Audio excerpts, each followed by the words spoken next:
जय हिंद दोस्तों, वंदे मातरम। देखिए, कांग्रेस का हाल जो पिछले के अभी कुछ चुनाव जो हुए हैं 4-5 राज्यों में, वहाँ पर जो हाल हुआ है, उस हाल को देखकर एक बात साफ हो जाती है कि भाई कांग्रेस को अपने अंदर सुधार कार्य करना होगा इससे पहले कि वो बाहर सुधार की बात करे।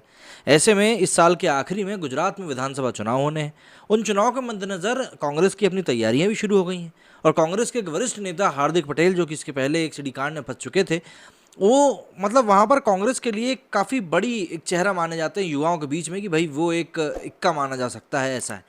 लेकिन अब जब हार्दिक पटेल खुद ही कांग्रेस के ऊपर आरोप लगा रहे हैं, तो आप ज़रा खुद सोचिए कि कांग्रेस के अंदर क्या हाल हो रहा होगा कि हार्दिक पटेल सारे का कट्टर कांग्रेसी नेता अब राहुल गांधी और कांग्रेस को लेकर ही इस तरह की बातें कर रहा है कि उसको सही तरीके से तवज्जो नहीं मिल रही है। गुजरात में इस साल के आखिरी में विधानसभा चुनाव होने वाले हैं। इससे पहले कांग्रेस मजबूत होने की बजाय बिखरने की राह पर बढ़ रही है। पार्टी के स्टेट यूनियन की कार्यकारी अध्यक्ष हार्दिक पटेल ने गुरुवार को कहा कि कांग्रेस के ही नेता चाहते हैं कि मैं पार्टी छोड़ दूं। हार्दिक पटेल ने आरोप लगाया कि पार्टी का प्रदेश नेतृत्व उन्हें परेशान कर रहा है और राज्य के कांग्रेस नेता चाहते हैं कि मैं पार्टी छोड़ दूं। उन्होंने कहा कि उनकी ओर से कांग्रेस के पूर्व अध्यक्ष राहुल गांधी को अपनी इस कंडीशन के बारे में कई बार अवगत कराया गया है, लेकिन दुख की बात है कि कोई निर्णय नहीं हुआ। उन्होंने दावा किया कि पिछले 3 दशकों में गुजरात में कांग्रेस की सरकार नहीं बनी, तो इसके लिए गुटबाजी और स्थानीय कांग्रेस नेताओं का दूसरे दलों के साथ गुप्त गठबंधन जिम्मेदार है। पटेल ने यह भी दावा किया कि 2017 में इतना बड़ा माहौल था, लेकिन गलत टिकट बांटने की वजह से सरकार नहीं बन सकी। हार्दिक पटेल ने गुजरात विधानसभा चुनाव से कुछ महीनों पहले पार्टी के प्रदेश नेतृत्व के खिलाफ खुलकर बगावत करी है। राज्य में इस साल नवंबर-दिसंबर में विधानसभा चुनाव होना है। कांग्रेस 27 सालों से गुजरात की सत्ता से बाहर है। पाटीदार आरक्षण आंदोलन का चेहरा रहे पटेल ने कहा कि हमने एक बड़ा आंदोलन खड़ा करके कांग्रेस को फायदा दिलाया था। हमें ये लगा था कि जब हमारी ताकत और कांग्रेस की ताकत मिलेगी तो हम प्रदेश को एक नई स्थिति में लाकर खड़ा करेंगे, लेकिन कांग्रेस के नेताओं ने ही हमारी ताकत को कमज़ोर कर दिया। उन्होंने कहा कि मुझे कार्यकारी अध्यक्ष बना दिया, लेकिन मेरे पास कोई काम नहीं है। मुझे किसी अहम बैठक में बुलाया नहीं जाता, किसी निर्णय में भागीदार नहीं बनाया जाता। सवाल यह है कि कांग्रेस में कार्यकारी अध्यक्ष आखिर होता क्या है?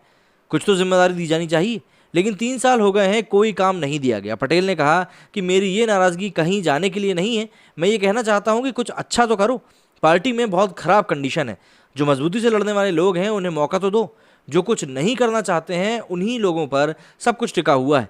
लगभग 30 साल से कांग्रेस की सरकार नहीं बनी, तो इन लोगों की गलती तो मानो।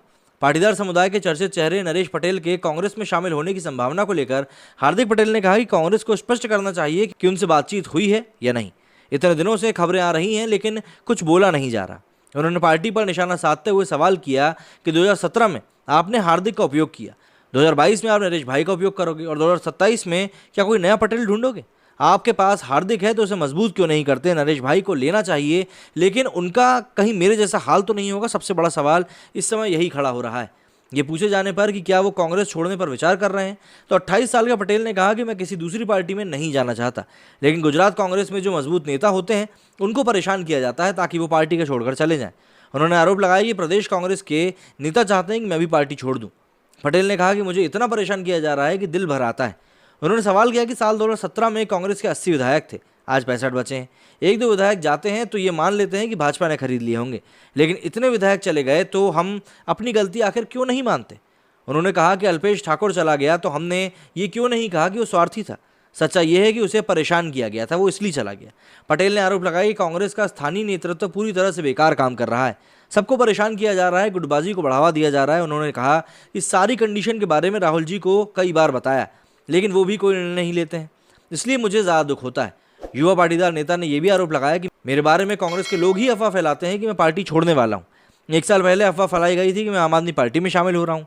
ये सब मुझे कमज़ोर करने के लिए किया जा रहा है। मतलब हार्दिक पटेल कोई छोटा मोटा नाम नहीं है कांग्रेस की जब बात आती है गुजरात राजनीति की। लेकिन अब जब हार्दिक पटेल इस तरह की बातें अगर सामने कर रहे हैं, तो आप ज़रा खुद ही सोच लीजिए कि कांग्रेस के लोग ही अपनी पार्टी को अंदर से खोखला करने में लगे हुए हैं, तो फिर बाहर के लोगों से आखिर आप क्या अपेक्षा कर सकते हैं? मेरे स्टूडियो में फिलहाल इतना ही। जय हिंद, जय भारत।